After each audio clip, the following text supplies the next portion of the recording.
Okay, we are so excited about this. Music City is known for its tunes, but what happens when you combine your favorite artists with a half Nelson, pile driver, and tap outs?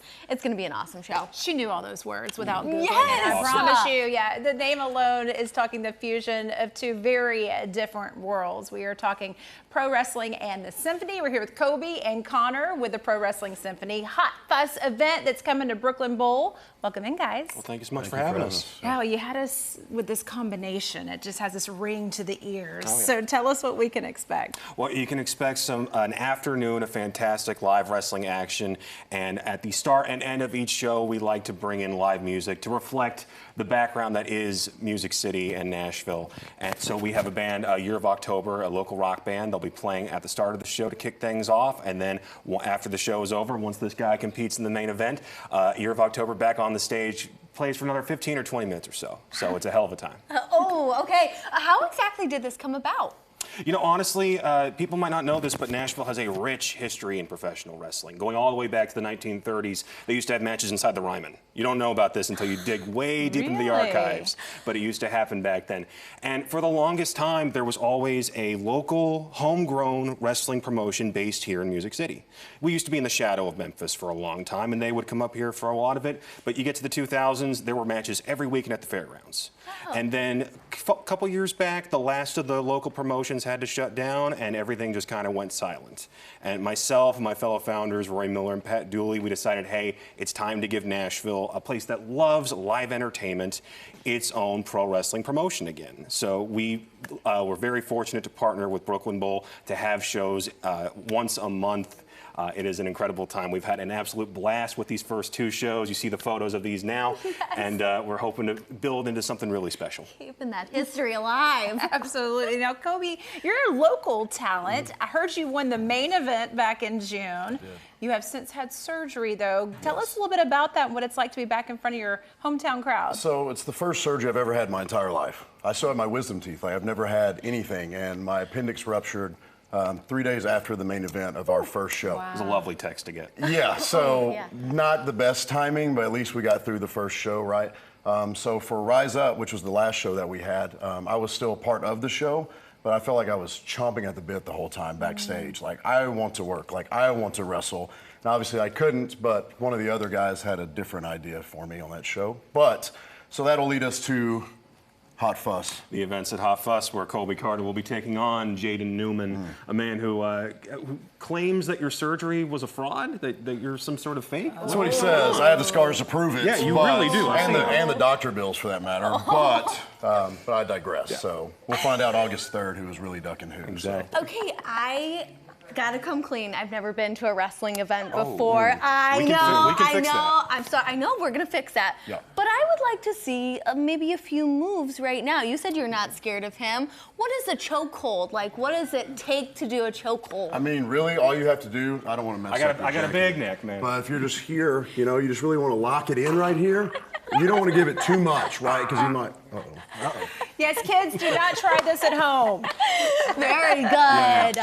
Obviously, we have to see your match when we come to the show. Who are some of the others that we shouldn't miss? So a match that I know a lot of people are excited for is Freya the Slayer taking on Big Booty Judy. We have a huge emphasis on women's wrestling, and these two at the last show on July 6th, they just couldn't keep their hands to themselves. They kept fighting long after their match was over, so we said, okay, you guys want to fight all around the arena? Well, let's make it happen. It's going to be a Falls Count Anywhere match, which means they can do whatever they want all throughout the Brooklyn Bowl, and the match can end anywhere. So those two are going to have a blast. Oh my goodness. I'm scared of Big Booty Judy. I just gotta say. She is intense. We need her up in the studio. We do. I gotta ask, so look at this guy. I mean, first of all, a moment for the shorts, my friends. A moment for the shorts.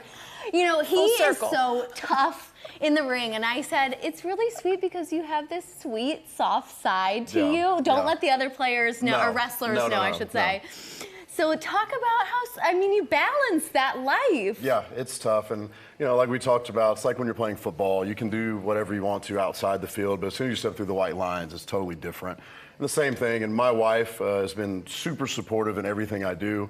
And my son, who's special needs, loves coming to the shows. And he really enjoys the symphony and the Brooklyn Bowl atmosphere that's there. So without them, I wouldn't be able to do this. So kind of got to cater to them too, and also flip a switch when you need to, you know. I'm sure Dad's his favorite, right? Sometimes, you know, but most of the time. He loves a couple of the other guys, but he's always wearing my shirt, so. Or girls. How do you prepare for one of these? And what's a day like in preparation? I mean, I go through my normal routine with work. I run an F45 that's in Gallatin, Tennessee now.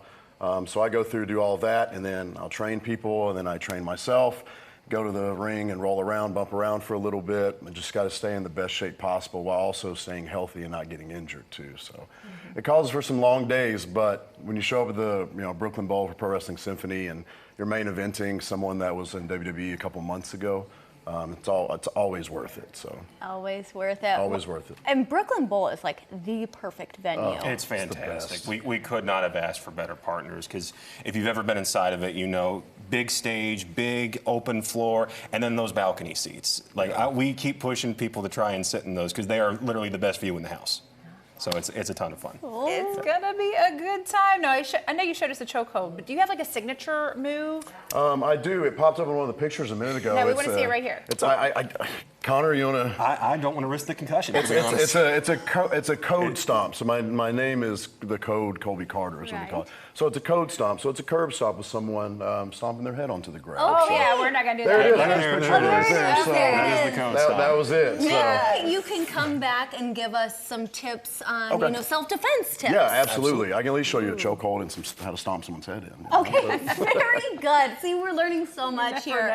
Guys, you are a blast. This is going to be a totally wild and fun time. Yeah, Can't wait. Thank you guys for coming in and sharing with us. Y'all get your tickets and check out the show. With a crew like this, hey, I don't think you can go wrong. Visit pwssymphony.com and check out Hot Fuss August 3rd.